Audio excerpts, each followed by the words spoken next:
Halo, Assalamualaikum warahmatullahi wabarakatuh. Selamat pagi anak-anak. Selamat bertemu kembali kita dalam pembelajaran tematik. Masih di tema 1, subtema 2.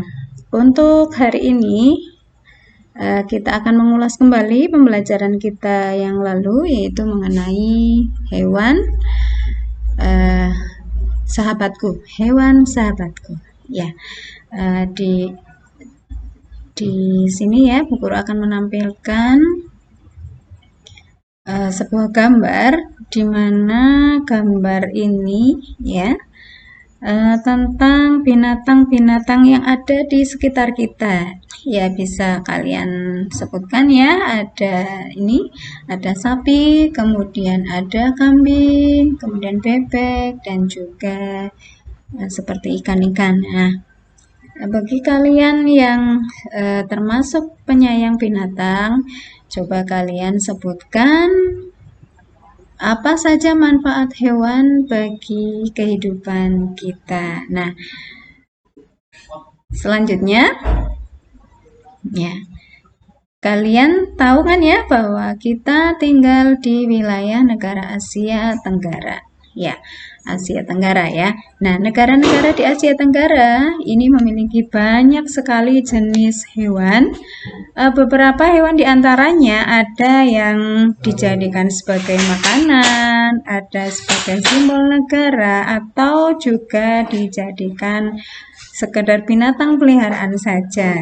Nah, mari kita lihat di sini kita melihat sebuah gambar ya, gambar gajah. Nah, ya, kalian tentu tidak asing dengan apa itu gajah ya. Nah, ya. Bu Guru akan membacakan sedikit mengenai informasi tentang binatang gajah, yaitu gajah putih dianggap suci oleh beberapa negara di Asia Tenggara seperti Myanmar, Kamboja, dan Thailand. Nah, bahkan gajah ini digunakan sebagai simbol negara mereka, yaitu di negara Kamboja. Okay? Nah, menjaga gajah putih adalah usaha yang sangat mahal karena pemiliknya harus menyediakan makanan khusus untuk gajah. Nah, ini termasuk binatang-binatang yang ada di Asia Tenggara. Selanjutnya, binatang yang hidup di sekitar wilayah Asia Tenggara yaitu ikan ya. Nah, ikan tuna. Ya, Indonesia dikaruniai luas wilayah lautan lebih besar atau lebih luas dibandingkan dengan daratannya.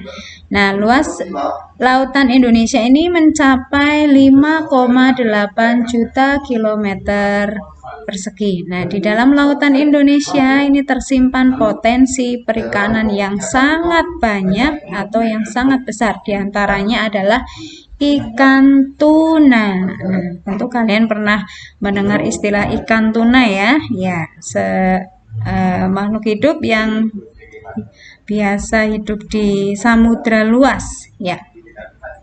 Ikan tuna ini adalah salah satu ikan yang paling banyak dicari oleh negara-negara di luar wilayah Asia Tenggara, misalkan di Jepang, Amerika Serikat, dan di negara-negara Uni Eropa, misalkan ada Inggris, Spanyol, Prancis, dan sebagainya. Nah,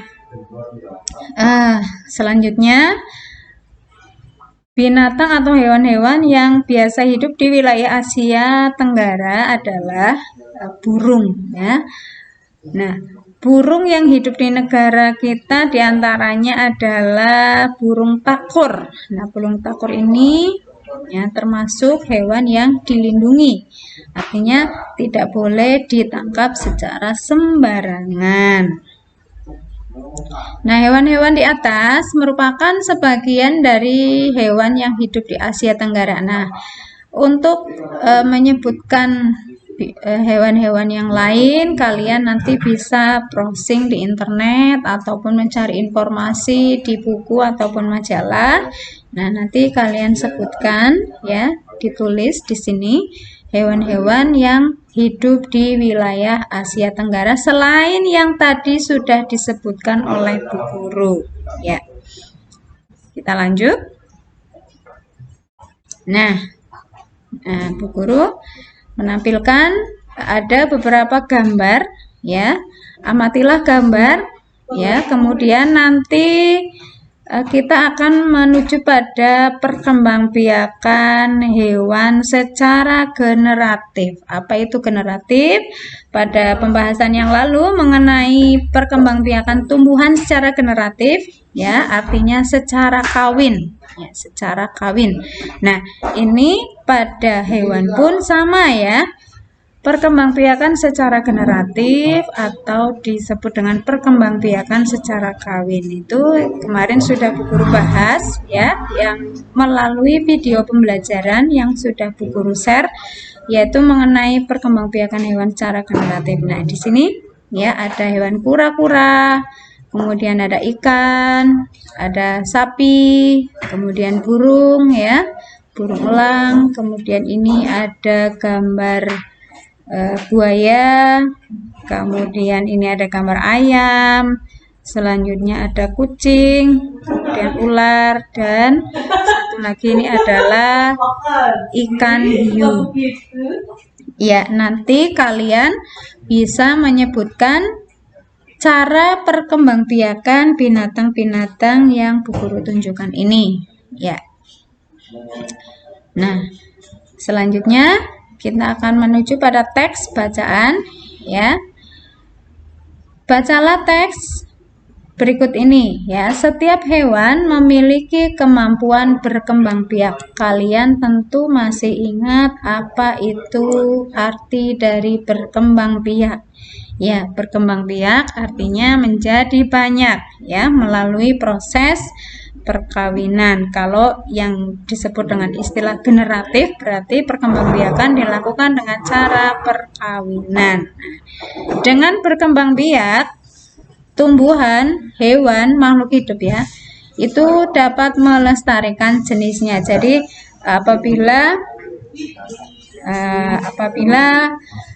makhluk hidup melakukan perkembangbiakan, maka generasinya akan terus ada ya. Nah, perkembangbiakan pada hewan itu ada 3 macam. Ada 3 macam, yaitu ovipar, vivipar, kemudian ovovivipar. Ya, apa itu ovipar? Ovipar adalah hewan yang berkembang biak dengan cara bertelur. Nah, ini disebut dengan ovipar. Jadi, hewan yang berkembang biak dengan cara bertelur disebut dengan ovipar. Ya.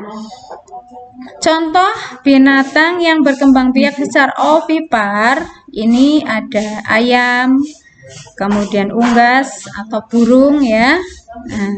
Nah, nanti kalian bisa menyebutkan contoh-contoh yang lainnya seperti ular, bebek, angsa dan sebagainya. Itu juga termasuk binatang yang berkembang biak secara ovipar atau bertelur ya.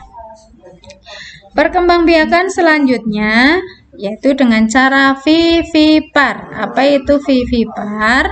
Ya, berkembang biak secara vivipar maksudnya adalah perkembangbiakan dengan cara melahirkan. Ya, melahirkan. Hewan yang berkembang biak dengan cara melahirkan, misalnya ada sapi, kucing, gajah dan sebagainya. Nanti kalian bisa menyebutkan yang lainnya ya. Nah, kemudian untuk perkembangbiakan selanjutnya yaitu dengan cara ovovivipar. Nah, apa maksudnya? Ya, hewan yang berkembang biak secara ovovivipar ini artinya adalah hewan yang berkembang biak dengan cara bertelur dan sekaligus melahirkan. Ya, bertelur, ya melahirkan. Contohnya apa? Contohnya adalah ular ya. Contohnya ular. Beberapa jenis ular ini kadang-kadang pada saat mengeluarkan anaknya, ini masih ada ular yang terbungkus cangkang.